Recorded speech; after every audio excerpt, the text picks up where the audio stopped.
አሁን ይሄ ድንቅ ተአምርና ይሄ ተጋድሎ መጽሐፍ ቅዱስ ላይ ባይቀመጥ ኖሮ ማን ያምነን ነበረ? እውነቴን እኮ ነው። ግመልን በመርፌ ቀዳዳ በማሾለክ እጅግ በጣም ይገርማል አይደል?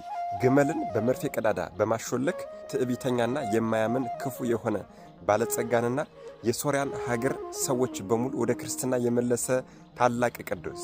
ምን እሱ ብቻ ስንዴን በአንድ ቀን ዘርቶ በአንድ ቀን አብቅሎ በአንድ ቀን አሽቶ ለፍሬነት እንዲበቃ ያደረገ ኃያል ቅዱስ።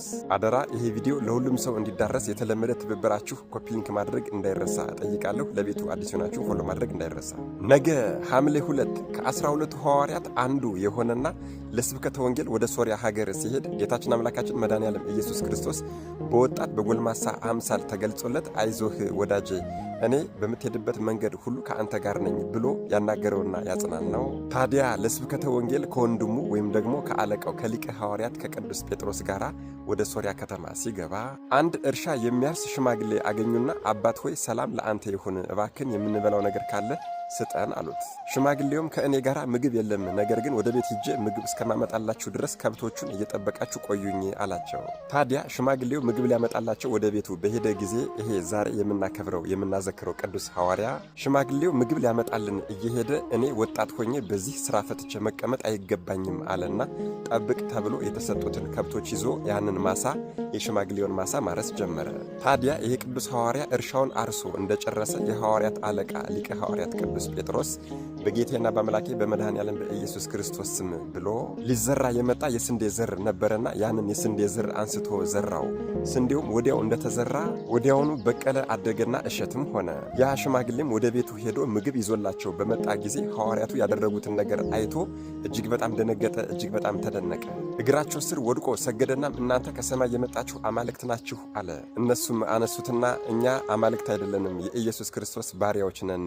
አንተ ከዚህ ማሳ ውጪ ሀብት ንብረት የሌለህ ችግረኛ እንደሆንክ እነዚህን በሬዎችም ተከራይተህ እንደምታርስ እናውቃለንና በል ዕዳ እንዳይበዛብህ እነዚህን በሮች ወስደህ ለባለቤቱ መልስ አሉት። ይሄ ሽማግሌ ገበሬም ይሄን ሁሉ በጎ ነገር ስላደረጋችሁልኝና ከዕዳ ስላወጣችሁኝ በሄዳችሁበት ሁሉ እከተላችኋለሁ፣ ባሪያችሁ አገልጋያችሁ እሆናለሁ አላቸው። እነርሱም ተው፣ ይሄ ለእኛ አይገባንም፣ ባይሆን እናርፍበት ዘንድ ቤትህን አዘጋጅልን፣ ባለቤትህንም የምንበላውን ታዘጋጅልን ዘንድ ንገራት። አንተ ወዳለህባት ወደዚች ከተማ ልንገባ እና በዚች ከተማ ልንኖር እግዚአብሔር እስከፈቀደ ድረስም ልንቆይ እንወዳለን አሉት። ከዚህ በኋላ ይሄ ገበሬ ከስንዴው እሸት ቆርጦ ሐዋርያቱን ይዞ ወደ ቤቱ ሄደ።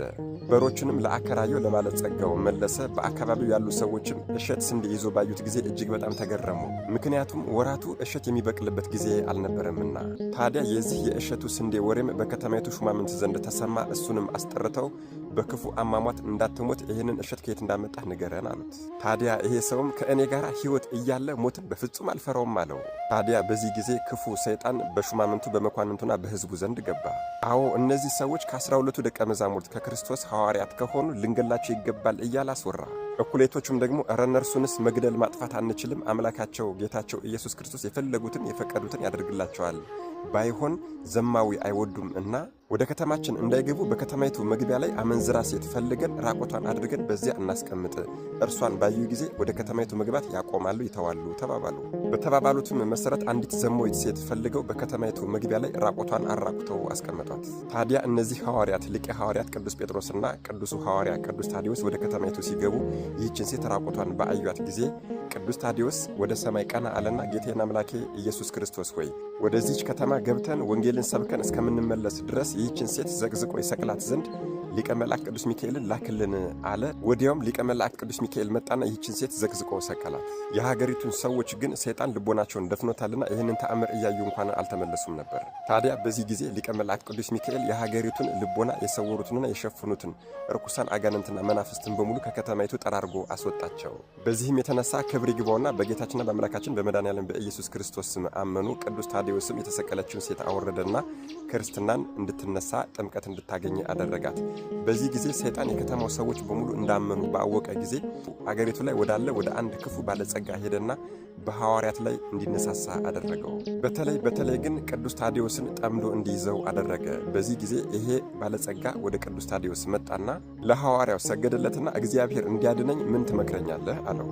ታዲያ ይሄ ቅዱስ ሐዋርያም ይሄንን ባለጸጋ ፈጣሪህን እግዚአብሔርን በፍጹም ልብህ በፍጹም ፍቅርህ ውደደው አለው። አትግደል፣ አትስረቅ፣ አታመንዝር፣ በራስ ላይ እንዲደረግ የማትፈልገውን በሌሎችም ላይ አታድርግ አለው። በመጨረሻም ያለህን ሀብትና ንብረት በሙሉ ሸጠህ ለነዳያን ለችግረኞች መጽውት አለው። በዚህ ጊዜ ይሄ ባለጸጋ ተናዶ ሐዋርያው ቅዱስ ታዴዎስን አነቀው። ታዲያ በዚህ ጊዜ ሊቀ ሐዋርያት ቅዱስ ጴጥሮስ የክርስቶስን ደቀ መዝሙር የክርስቶስን ባሪያ የክርስቶስን ሐዋርያ እንዴት ታንቃለህ አለው። በዚህ ጊዜ ባለጸጋው ለቀቀው። አሁን ዋናው ነገር ያለ እዚህ ላይ ነው። በደንብ ተከታተሉኝ። አዎ በዚህ ጊዜ ይሄ የታነቀው ቅዱሱ ሐዋርያ ቅዱስ ታዴዎስ ጌታችንና አምላካችን ኢየሱስ ክርስቶስ እኮ እንዳንተ ላለ ባለጸጋና ሀብታም ነው። ባለጸጋ መንግሥተ ሰማያት ከሚገባና ከሚወርስ ይልቅ ግመል በመርፌ ቀዳዳ ቢሾልክ ይቀላል ያለው አለ። ይሄ ጎልማሳ ባለጸጋም ይህንን ነገር በሰማ ጊዜ ይሄ ትክክል አይደለም፣ ይሄ እንዴት ሊሆን እንዴት ሊደረግ ይችላል አለ። በዚህ ጊዜ ቅዱሱ ሐዋርያ ቅዱስ ታዴዎስ በዚያ መንገድ የሚያልፍ አንድ ነጋዴ ግመል ይዞ ያልፍ ነበርና ነጋዴውን ከነግመሉ አቆመውና ወደ ሱቅ ሄዶ ደግሞ መርፌ ይዞ መጣ። እዚህ ላይ እጅግ በጣም የሚገርመኝ ነገር አለ። በጣም በሚገርማችሁ ሁኔታ ይሄ ቅዱስ ሐዋርያ መርፌ ሊገዛ በሄደ ሰዓት የሱቁ ባለቤት ቅዱስ ታዴዎስን ሊረዳው ስለፈለገ ቀዳዳዋ ሰፊ የሆነች መርፌ መርጦ ሰጠው። በዚህ ጊዜ ይሄ ቅዱስ ሐዋርያ እግዚአብሔር ዋጋህን ይክፈልህ፣ ነገር ግን ይሄ ሁሉ በዚህ የተሰበሰበ ሕዝብ ሁሉ የመድኃኔዓለም የኢየሱስ ክርስቶስን ኃያልነት ያውቅ ዘንድ ክብሩን ይረዳ ዘንድ ቀዳዳዋ ጠባብ የሆነችውን መርፌ መርጠ ስጠኝ አለው። ቀዳዳዋ ጠባብ የሆነች መርፌ መርጦ በሰጠው ጊዜም ይሄ ቅዱስ ሐዋርያ ወደዛ ባለጸጋ ሄደና አንገቱን ቀና አድርጎ እጁን ወደ ላይ ዘረጋና ጌቴና አምላኬ መድኃኔዓለም ኢየሱስ ክርስቶስ ሆይ ክብርህን ኃይልህን ግለጥ አለና ያንን ነጋዴ ከነግመሉ እና በዚች በመርፌ ቀዳዳ ሹለክ አለው። ይሄ የግመል ነጋዴም ከነግመሉ በዚች የመርፌ ቀዳዳ ሾለከ። በዚህም ጊዜ ሕዝቡ ሁሉ እውነት መሆኑን ያረጋግጡ ዘንድ እንደገና ተመለስ አለው። ተመለሰ። እንደዚህ እያደረገም 3 ጊዜ በተመላለሰ ጊዜ በዚያ የነበረው ሕዝብ በሙሉ በአንድ ድምፅ ከሐዋርያት አምላክ ከጌታችንና ከአምላካችን ከኢየሱስ ክርስቶስ በቀር ሌላ አምላክ የለም አሉ። ይህንን ተአምር የተመለከተው ያ ጎልማሳ ባለጸጋ ከቅዱስ ታዴዎስ እግር ስር ወድቆ አቤቱ ይቅር በለኝ፣ ኃጢአቴን ይቅር በለኝ አለ። ሀብትና ንብረቴን በሙሉ ሸጠህ ለነዳያን መጽውትልኝ አለ።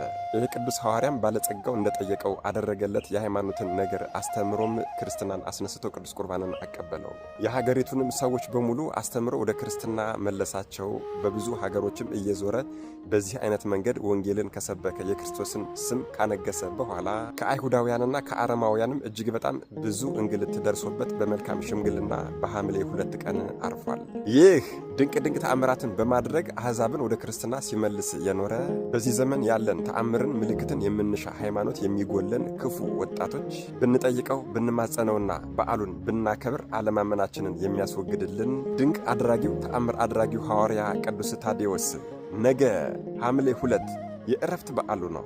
ሁሌም እንደምናገረው የሚያውቁትን ለማያውቁት ማሳወቅ በጎነት ነውና ይህን ቪዲዮ ለሁሉም ሰው እንዲዳረስ በደንብ አድርጋችሁ ኮፒ ሊንክ አድርጉት። ለቤቱ አዲስ ሆናችሁን ፎሎ ማድረግ እንዳይረሳ። መድኃኔዓለም ኢየሱስ ክርስቶስ ከቅዱሱ ሐዋርያ ከቅዱስ ታዴዎስ ረድኤት፣ በረከት፣ ምልጃ፣ ቃል ኪዳን፣ ፍቅር አይለየን። አሜን። ይቆየን።